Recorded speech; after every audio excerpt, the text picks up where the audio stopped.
श्री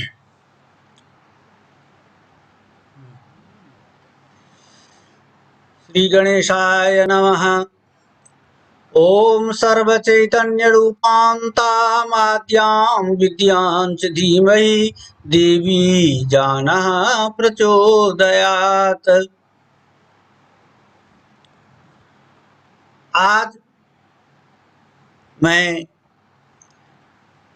महाभाष्य का जो प्रतिज्ञा सूत्र है अथशब्दानुशासनम, उस पर व्याख्यान करने जा रहा हूं। किंतु शब्दानुशासनम के व्याख्यान से पूर्व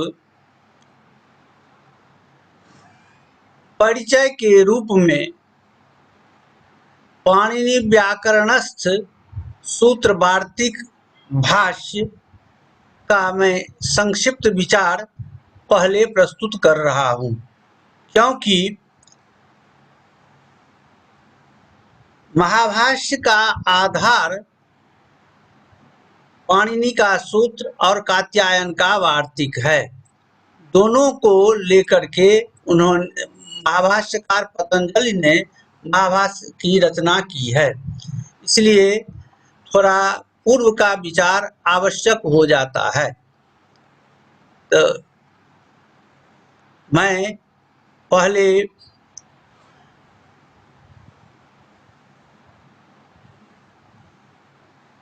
व्याकरण की व्युत्पत्ति करने जा रहा हूं। व्याक्रियन्ते व्युत्पाद्यन्ते शब्दा अनेनेति शब्द ज्ञान जनकम व्याकरणम। यह व्याकरण की व्युत्पत्ति है, जिसके द्वारा शब्द के प्रकृति और प्रत्यय का ज्ञान होता है। ऐसा शब्द ज्ञान का जनक व्याकरण कहलाता है। वह व्याकरण सूत्र रूप है। पराशरो पुराण के अनुसार, पराशरो पुराणानुसारेण सूत्र लक्षणमिदं अल्पाक्षरम असंदिग्धम सारवद विश्वतो मुखम अस्तो भमन बद्यंच सूत्रम सूत्रविदो विदुः। सूत्र का लक्षण पर विचार करना है। इसको संस्कृत में इस प्रकार व्याख्या की गई है, अर्थात अल्पाक्षरेण संयुक्तम संदेहरहितम सारतम प्रक्रियायुक्तम सर्वत्र प्रवृत्ति भवनक्षमम व्यर्थ पदरहितम अनिंदनीयंच सूत्रम भवति। पाणिनि का सूत्र क्या है? उसमें अल्प अक्षर हैं, और जो अक्षर हैं संदेह से रहित हैं और सारतम प्रक्रिया से युक्त हैं, माने उसमें कहीं कोई गड़बड़ी नहीं है। जितने शब्द, जितने वर्ण हैं, जितने शब्द हैं, एकदम ठोस हैं, सभी कसौटी पर कसे हुए हैं।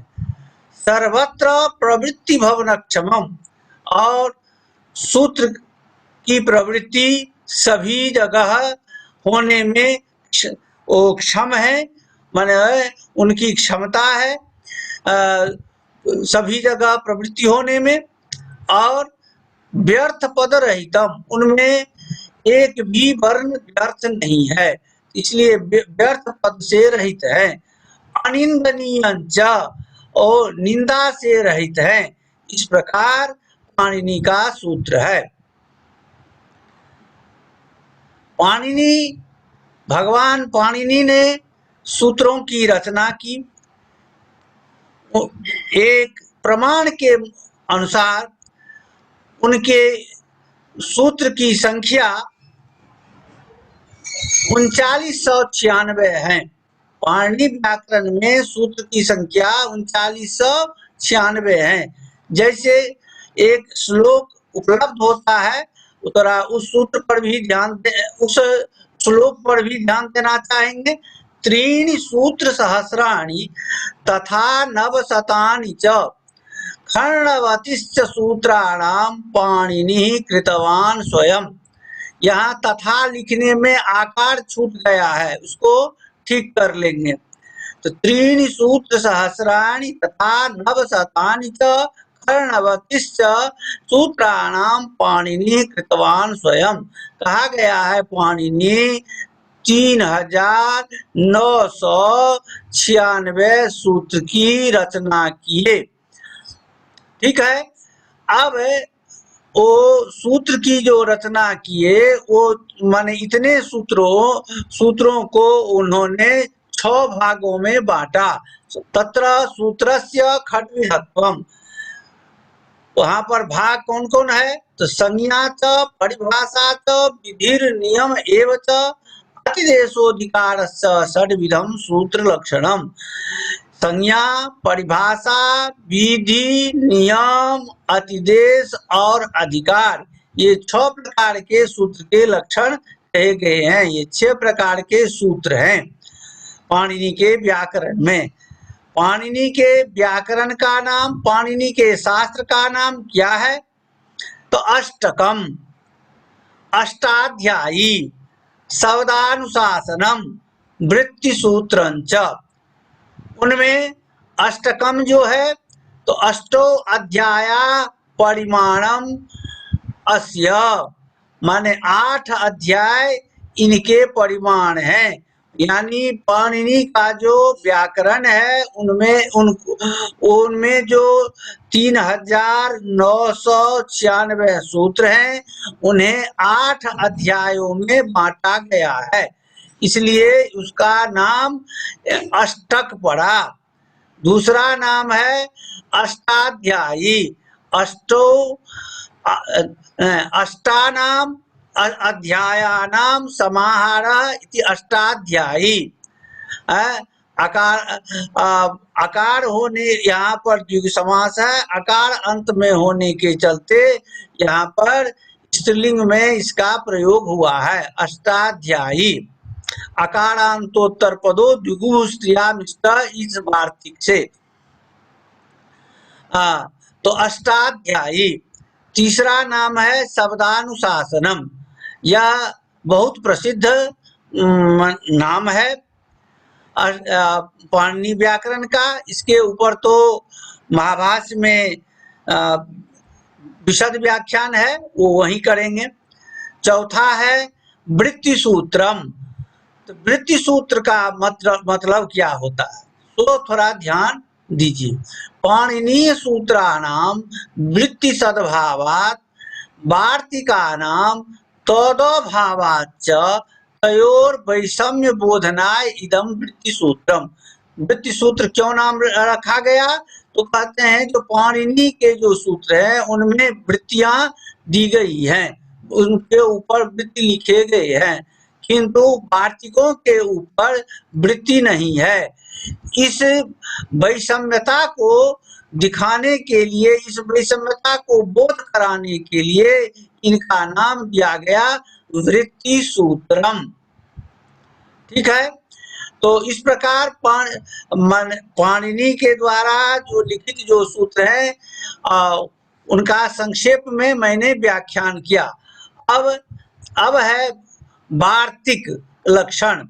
पराशरो पुराण में वार्तिक का लक्षण है जो उक्तानुक्त दुरुक्तानाम चिंता यत्र प्रवर्तते तं ग्रंथम वार्तिकम प्राहु वार्तिकज्ञा मनीषिणः। पाणिनि के बाद वार्तिककार आते हैं। वार्तिककार का नाम है कात्यायन। वे पाणिनि की जो अष्टाध्यायी है उसको सम्यक अध्ययन किए, और अध्ययन करने के बाद उनको जो उसमें दोष दिखाई दिया उस दोष को निराकरण करने हेतु, साथ ही उनके समय में भौगोलिक स्थिति बहुत बदल गई थी, बहुत से शब्द समाज में आ गए थे, उन सबों को समेटने के लिए उन्होंने पाणिनि व्याकरण पर वार्तिक की रचना की। तो उनका उस वार्तिक का लक्षण जो है उसके मुताबिक उसकी व्याख्या है जो जत्र ग्रंथे उक्त विषय, जिस ग्रंथ में माने वार्तिक के विषय में क्या कहा गया है, जो वो पाणिनि के द्वारा जो विषय कहा गया है, अनुक्त विषय जो नहीं कहा गया है, जत कथनम उचितम आसी तन न कथितम, जितना उनको कहना चाहिए था वो नहीं कह सके, उसी को दुरुक्त कहा जाता है। तो इस विषय में जहां विचार किया गया हो, जिस ग्रंथ में विचार किया गया हो, उस ग्रंथ को वार्तिक मनीषिणा, वार्तिक जानने वाले जो मनीषी है, विद्वान है, उनको वार्तिक कहते हैं। तो इस प्रकार वार्तिक का लक्षण आपके सामने में है। और वार्तिक के नाम भी अनेक हैं। वार्तिक का नाम क्या क्या है? तो वार्तिकम, वाक्यम, व्याख्यान सूत्रम, भाष्य सूत्रम, अनुतंत्रम, अनुस्मृति। माने ये नाम शास्त्रों में अनेक जगह उपलब्ध होते हैं, इसलिए ये वार्तिक के सब पर्याय हैं। तो कौन कौन है? वार्तिकम, वाक्यम, व्याख्यान सूत्रम, भाष्य सूत्रम, अनुतंत्रम, अनुस्मृतिश्च। यहाँ पर कुछ व्याख्यान कर देना आवश्यक है। अत्र किमपि विवरणम, क्या है? वाक्यस्य वाक्यत्वम कहा गया। जो यहाँ पर वार्तिक का तो लक्षण हम ऊपर में किए, यहाँ पर वार्तिक को वाक्य क्यों कहा गया, तो उसका उत्तर देते हैं, जो सूत्रेषु क्रियापदानि नो भवन्ति किंतु वार्तिकेषु भवन्ति तदेव वाक्यत्वम। कहते हैं सूत्रों में क्रियापद नहीं होते हैं, किंतु वार्तिकों में क्रियापद देखे जाते हैं, इसीलिए वाक्य क्रियापद के द्वारा वाक्य बनते हैं, तो इसलिए उनको वाक्य कहा गया। चूंकि क्रियापद होने के चलते उनको वाक्य कहा जाता है, इसलिए वार्तिक का दूसरा नाम वाक्यम पड़ा। तीसरा है व्याख्यान सूत्रम। व्याख्यान सूत्र क्यों कहा गया? तो कहते हैं जो वार्तिकेषु भाष्य रूपो व्याख्यान ग्रंथ तेन, वार्तिकों के ऊपर भाष्य जो लिखा गया वो व्याख्यान के रूप में लिखा गया। तो वार्तिक के ऊपर व्याख्यान ग्रंथ के रूप में भाष्य है, इसलिए उसको व्याख्यान सूत्र भी कहा जाता है। तीसरा है, और अगला है, तीसरा नहीं इसको चौथा कहेंगे, भाष्य सूत्रम। भाष्य सूत्र क्यों कहा गया? तो भाष्य ग्रंथस्य मूलभूत आधार वाक्य रूपम सूत्रम। भाष्य ग्रंथ का मूलभूत आधार यह वार्तिक है। वाक्य रूप माने यह वार्तिक रूप है, इसलिए इन्हें भाष्य सूत्र कहा गया। अब उससे अगला है अनुतंत्रम और अनुस्मृति। अनुतंत्र और अनुस्मृति वार्तिक का नाम क्यों पड़ा? तो कहते हैं जो तंत्र स्मृति व्याम पाणिनीय शास्त्र अभिप्रेतमस्ति। तंत्र और स्मृति से पाणिनी शास्त्र जाना जाता है। पाणिनी शास्त्र का नाम तंत्र भी है और स्मृति भी है, इसलिए उनका इन दोनों का अनुगमन करने के कारण वार्तिक जो है सो माने पाणिनी शास्त्र का अनुगमन करती है। अनुगमन करने के कारण वार्तिक के ये दो नाम प्रशस्त हुए, अनुतंत्र और अनुस्मृति। इन दोनों के ऊपर भाष्य विराजित है। अब कहते हैं जो भाष्य शब्द का क्या अर्थ है? भाष्यस्य अर्थ आक्षेपम विधाय तस्य समाधानम। आक्षेप करके उसका समाधान करना भाष्य कहलाता है। उसी को काव्य मीमांसा में कहा गया है आक्षिप्य भाषणाद भाष्यम। इति काव्य मीमांसा। पराशरो पुराण के अनुसार भाष्य का लक्षण इस प्रकार है। क्या है? तो देखा जाए, सूत्रार्थो वर्ण्यते यत्र वाक्ये सूत्रानुसार ही स्वपदानि च वर्ण्यन्ते भाष्यम भाष्य विदो विदो। अर्थात यत्र सूत्रार्थः सूत्रानुसारी वाक्यानि वार्तिकानि स्वपदानि च व्याख्यायन्ते तद भाष्य वेत्तारः भाष्यम अवजानन्त। क्या कहते हैं? माने जिस ग्रंथ में सूत्र के अर्थ पर विचार किया गया हो, अर्थात सूत्र के अर्थ की व्याख्या की गई हो और सूत्र के अनुसार वार्तिक की व्याख्या की गई हो, साथ ही अपने पद की भी व्याख्या की गई हो, उन ग्रंथ को भाष्य के जानकार जो हैं, भाष्य ज्ञाता जो हैं, भाष्य कहते हैं। इस प्रकार यह भाष्य का लक्षण हुआ। अब कहते हैं जो भाष्य तो ठीक है, भाष्य तो अन्य शास्त्र में भी है, न्याय भाष्य है, वेद भाष्य है, सब है। यहाँ पर जो भाष्य है उनको भाष्य नहीं कह करके महाभाष्य क्यों कहा गया? तो उस पर नागेश का विचार है, वो थोड़ा देखें। क्या है? अत्रैव इष्ट्यादि पददानेन महत्वं सूचयति। इस भाष्य में तो भगवान पतंजलि ने सूत्र और वार्तिक के ऊपर तो व्याख्यान किया ही है, साथ ही जहां पर उनको यह लगा जो सूत्र को यहाँ तक नहीं कहना चाहिए अथवा यहाँ तक कहना चाहिए, वार्तिक को यहाँ तक नहीं कहना चाहिए, यहाँ तक कहना चाहिए, उससे काम नहीं चल रहा है, तो इस परिस्थिति में और समय उनके समय में कुछ और समय हो गया, भौगोलिक परिस्थिति और राजनीतिक सामाजिक, तो उस समय कुछ नए नए शब्द आ गए, कुछ परिवर्तन भी नियमों में हो गया।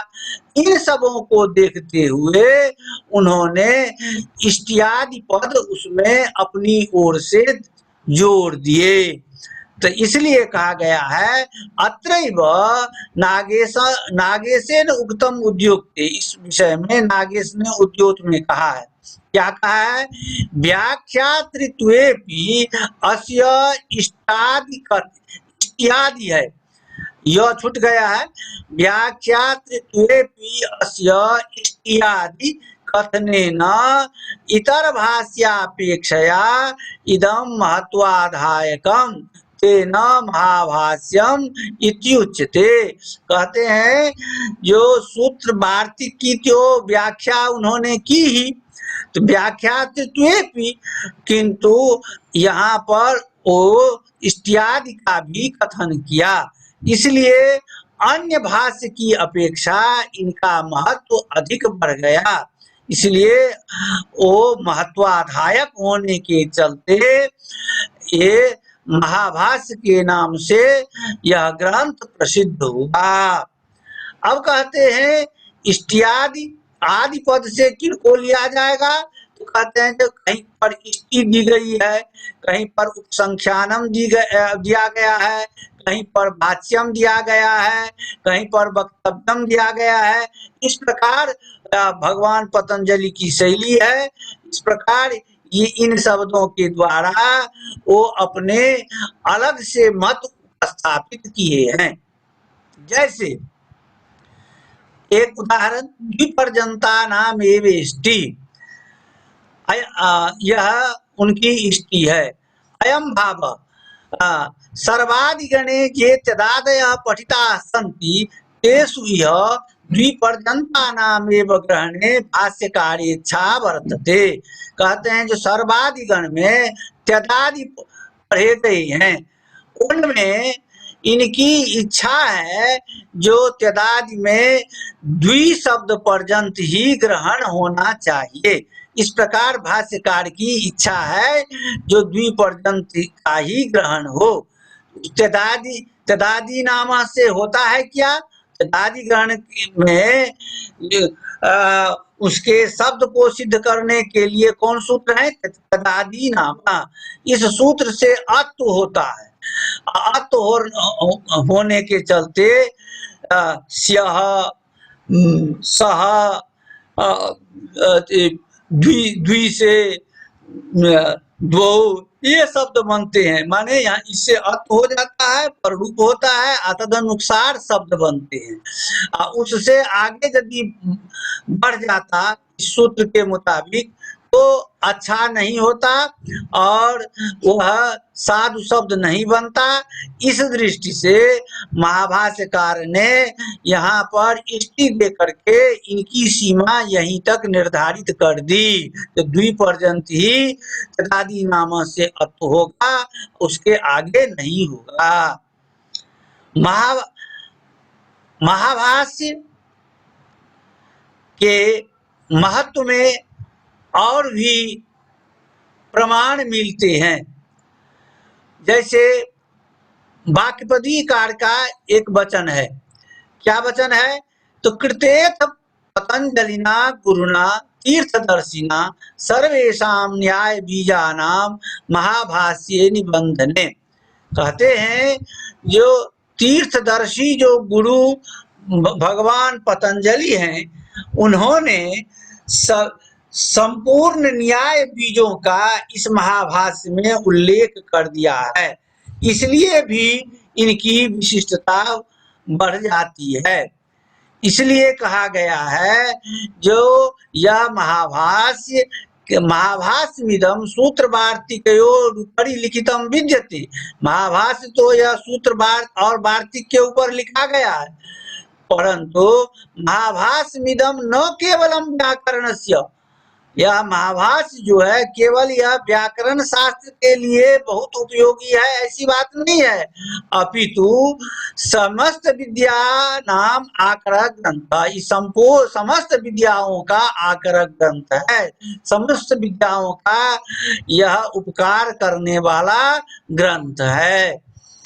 अब कहते हैं जो ऊपर में लिखा गया है जो सूत्र वार्तिक की इन्होंने व्याख्या की है, तो कहते हैं तो व्याख्या की गई है, तो व्याख्या में क्या होता है?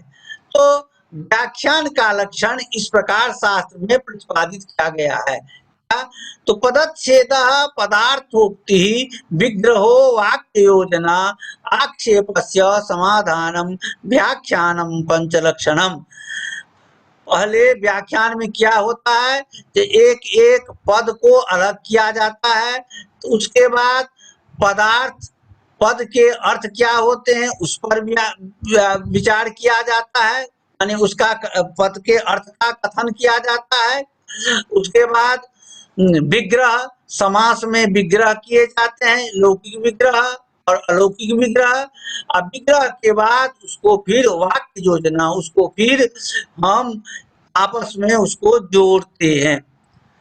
तो उसको जोड़ जब देते हैं तो उसको माने कहा जाता है जो वाक्य योजना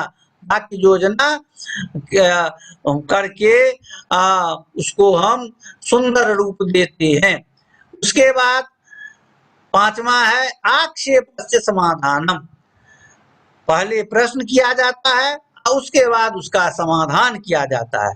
इस प्रकार व्याख्यान के 5 लक्षण हैं।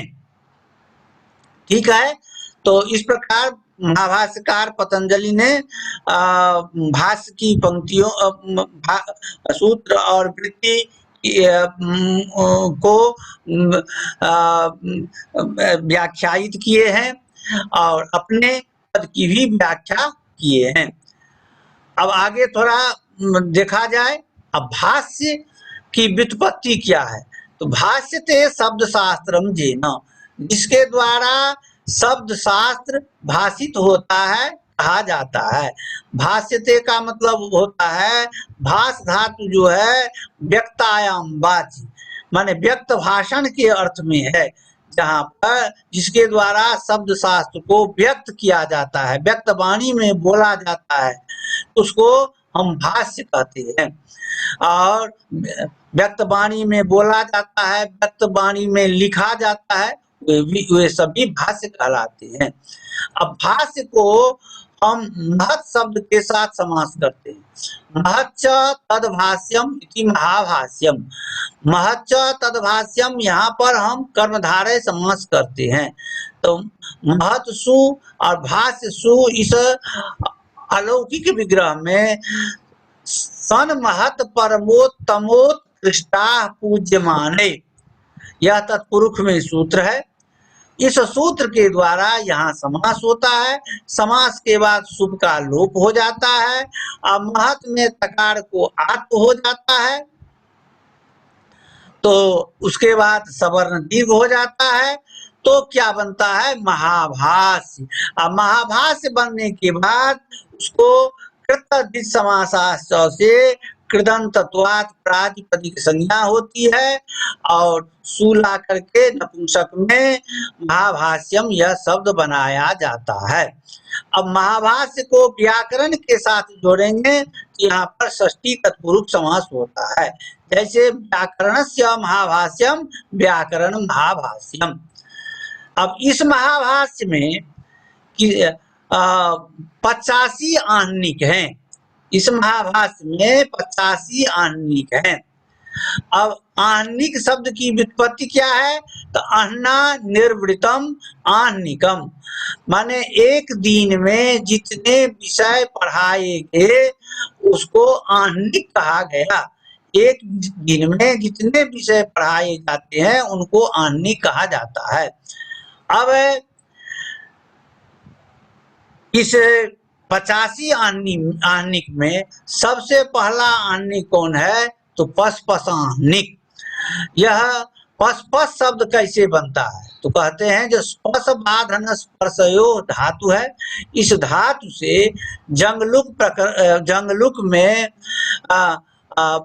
माने स्पर्श शब्द बनाया जाता है और वहां पर पचाद्यच माने नंदीग्रही पचादिभ्यो ल्युड़ीनियचा सूत्र से पचादिगण में यहाँ पर पच प्रत्यय किया जाता है। ये सब करने के बाद पसपस शब्द सिद्ध होते हैं। अब पसपस शब्द का अर्थ क्या होता है? तो कोश के अनुसार पसपस शब्द के ये अर्थ होते हैं। आमुखम, प्रस्तावना, भूमिका च। अब पसपस शब्द को आहनिक के साथ जब जोड़ते हैं तो इस प्रकार इसका विग्रह करते हैं। पसपसस्य आहनिकम पसपसान्निकम। यह पसपसान्निक का अर्थ हुआ जो महाभाष्य का प्रयोजन रूप आहनिक, महाभाष्य का माने भूमिका रूप आहनिक, आमुख प्रयोजन रूप नहीं, महाभाष्य का आमुख रूप आहनिक, महाभाष्य का प्रस्तावना रूप आहनिक, महाभाष्य का भूमिका रूप यह आहनिक, यह हुआ। अब भगवान पतंजलि के द्वारा जो शास्त्रारंभ प्रतिज्ञा है, अब यहाँ पर हम आ रहे हैं। तो उनके द्वारा शास्त्रारंभ प्रतिज्ञा क्या है? तो अथ शब्दानुशासनम, अथ शब्दानुशासनम। अब यहाँ पर उसकी व्याख्या स्वयं करते हैं। अथेत्ययम शब्दोधिकारार्थ प्रयुज्यते। यहाँ पर अथ यह जो शब्द है अधिकार के लिए प्रयोग किया जाता है। शब्दानुशासनम नाम शास्त्रम अधिकृतम वेदितव्यम। शब्दानुशासन नाम का यह शास्त्र जो है उसका अधिकार समझना चाहिए। अब इसकी व्याख्या थोड़ा देखें। कैयट के अनुसार महाभाष्यकार जो हैं जो विवरणकार हैं, व्याख्याकार हैं, उन्होंने व्याकरण का साक्षात प्रयोजन कहा है। साक्षात प्रयोजन के रूप में क्या कहा है? तो अथ शब्दानुशासनम, यह व्याकरण का साक्षात प्रयोजन है, जिसे प्रधानतम प्रयोजन भी कहा जाता है। और प्रयोजन आगे कहे जाएंगे। अब यहाँ पर अथेत्ययम यह शब्द जो है इस पर विचार किया गया है। अथेत्ययम इत्यत्र इति शब्दः अथ शब्दस्य स्वरूपे स्थापनाय प्रयुक्तः। यहाँ पर अथ इति अयम जो कहा गया है, तो यहाँ पर इति शब्द से अथ शब्द के स्वरूप का बोध होता है। यानी अथ शब्द यह जो है सो माने स्वतंत्र शब्द है, इसका अपना स्वतंत्र अर्थ होता है। इस बात को दिखाने के लिए इति शब्द जोड़ दिया गया है। इति शब्द को जोड़ने से अथ शब्द का और महत्व बढ़ जाता है। तो अथ यह जो शब्द है सो अधिकार के लिए प्रयोग किया जाता है। अब अधिकारार्थ में जो अर्थ शब्द है उसका अर्थ होता है प्रयोजन। तो अथ यह शब्द जो है अधिकार रूप प्रयोजन के लिए प्रयोग किया गया है। अब इसी बात को आगे और व्याख्या करते हैं। एवं ही पदांतरे सामानाधिकरणीयेन संबंधे सति अथ शब्दो व्याख्यातुम शक्यते। व्याख्यातुम में व्य थोड़ा वो लिखने में गलती हो गई है, उसको सुधार लेंगे। तो दूसरे पदों के द्वारा इनको माने समानाधिकरण होने के लिए समानाधिकरणता को बैठाने के लिए यहाँ पर अथ शब्द की व्याख्या कर रहे हैं। इस प्रकार अथ शब्द की व्याख्या की जा सकती है। स्वरूपे अवस्थित सर्वनामना परामृश्यते अयमिति। ये स्वरूप अथ यह शब्द यह जो स्वरूप जो है इसका अपना विशिष्ट अर्थ होता है। इस बात को समझाने के लिए सर्वनाम के द्वारा यहाँ पर मन दिखाया गया है। क्या? तो अथ अथेत्ययम इत्यत्र इति शब्दः अथ शब्दस्य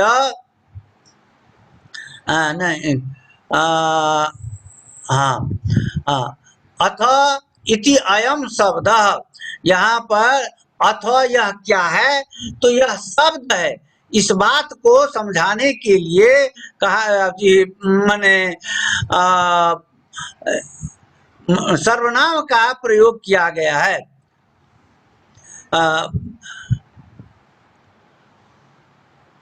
अथ यह जो शब्द है सो अधिकारार्थ, अधिकार का अर्थ होता है प्रस्ताव। प्रस्तावो द्योत्यत्वेन अस्य अधिकार होता अर्थ होता है प्रस्ताव, द्योति माने प्रयोजन।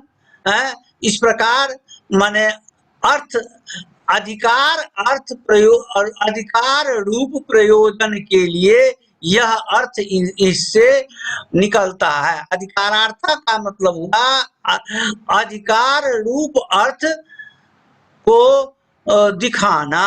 अधिकार रूप अर्थ के लिए यह अर्थ शब्द प्रयोग किया गया है। अत्र अर्थ शब्द प्रयोजन पर, यहाँ पर अर्थ शब्द जो है प्रयोजन परक है। प्रयोजन की व्युत्पत्ति क्या है? तो प्रयुज्यते अनेनेति प्रयोजनम शास्त्रम। जिसके द्वारा यह प्रयोग किया जाता है वह क्या है? तो शास्त्र है। वैसे प्रयोजन का लक्षण भी कहा गया है। यमर्थम अधिकृत्य प्रवर्तते तत्प्रयोजनम।